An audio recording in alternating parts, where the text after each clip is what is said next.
Today it's a whodunit of Korean horror.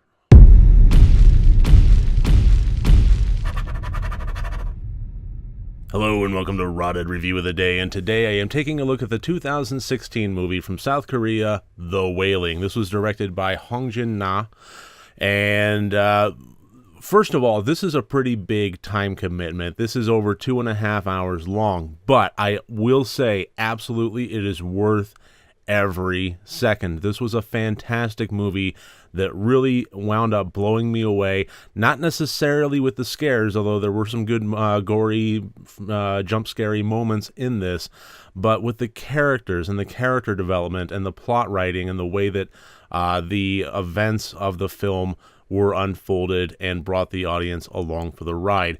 To get into more details, let's get into the categories. As always, 4 different categories, each one worth up to 25 points for a total possible score of 100 points. Now, the plot, I gave a 23 out of 25. This was following the main character of Jong-gu, who is not a reluctant police officer, but a little bit of a hapless one. He's more committed to his family than he is his job, or at the very least, that's how it's presented.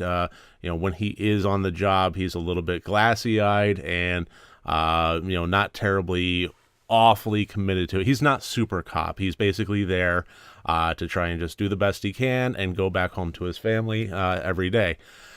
And in his travels of being a police officer, he starts coming across some unusual crime scene issues, some people getting murdered quite brutally, and the victims being a completely blithering mess of a shell of a person with nasty rash and all sorts of, it doesn't look good. And he's starting to notice a pattern of this happen. As he's investigating this, there is evidence that his daughter, Hyunjin, is infected with whatever this might be. So right straight away, you're not exactly sure what type of movie this is. Is this a zombie movie?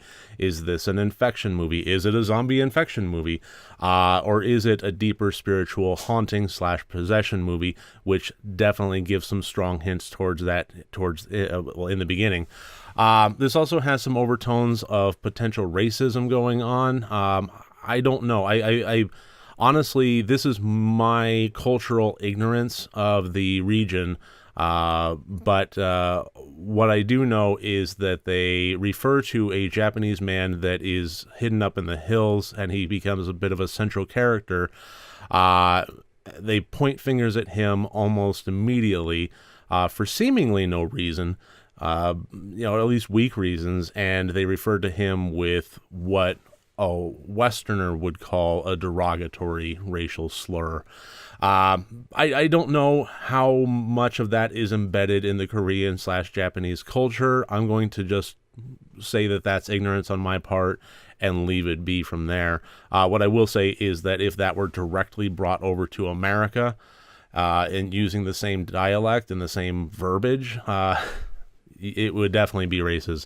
But regardless, it was an interesting aspect to bring to the movie, to have that undertone, whether it was actually there or not, whether it was there or my perception of it, it still added a fascinating layer of it to me.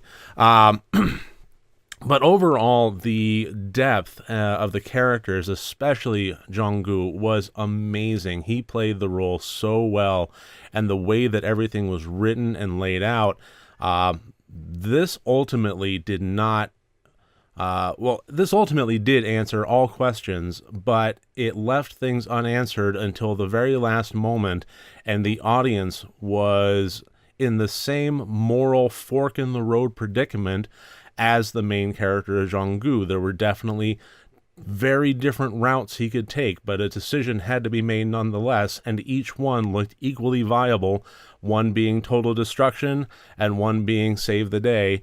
And by the time the movie gets you to that point, you're feeling so terrible for this character that you've connected to, because you couldn't even tell what was real and what was being, false information being relayed to. So I really love how we were in the same shoes as Jong-gu. We are identified with him It was just a really strong storytelling aspect of this. So written plot, I loved. I loved every single bit of it. The intent, I gave a 24 out of 25. Yes, this did have some good scary moments in it. This did have some wonderful gore in it. There's just fantastic, brutal, visceral gore in it. One of the most non-comedic, oogie vomit scenes I've ever seen in a movie. Regardless, this really had a lot of impact. The not knowing who to trust, the not knowing what information is being relayed that you can trust. Is this, is what is going on purely medical? I mean, can it be explained by medical science? Is it following Japanese ritualistic faith? Is it following Korean ritualistic faith? Do I believe this shaman? Do I believe that shaman? Do I believe that doctor? What is going on? The way that it keeps the audience guessing, I really, really liked. What it set out to do, it achieved marvelously. Keeping the audience in the dark like that, keeping it as a whodunit, or at the very least, just a great, great mystery element to it. So you had the scare, you had the gore, you had the mystery, you had the characters, everything about what this movie was trying to achieve, it did. So 24 out of 25 handily. The acting, 23 out of 25. Do Won Kwak as Jung-gu was incredible. I loved this character. It had kind of shades of a melancholy Lou Costello to it. A bit of a comedic world dumping on his shoulders kind of situation going, but at the same time is also brought to, the edge of fierce anger and terrible sadness and just total despair. And to watch this character that we latched onto go down this rabbit hole and have to deal with the impact of these emotions, Do Won Kwak really, really sold it. Likewise, Jun Kurimura as the Japanese man was great in how the different layers that all the characters had. They were fantastic about bringing those layers, knowing which layer to strike in any given scene and how to present it, knowing that the other ones were there, but knowing which ones needed to be surface level at that moment. And the main character's daughter, Hyojin, played by Hwan Hee Kim, was phenomenal. I really, really have a strong trepidation about children in horror movies. Usually they come across as very, very cheesy or, not really present.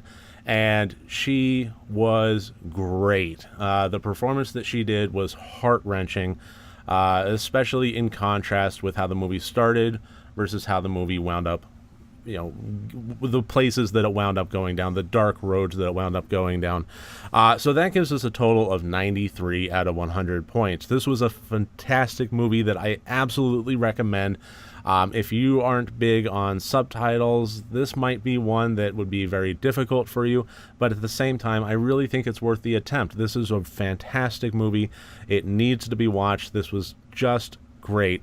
And if for nothing else, then the characters themselves, I just fell in love with them, and I want other people to experience that with me. It is cinematic art, and it is one hell of a horror movie. So that should about do it. That's The Wailing. I thank you for joining me here today. I look forward to seeing you tomorrow. Remember, next time you want to watch a horror movie, first make sure that it's good and rotted.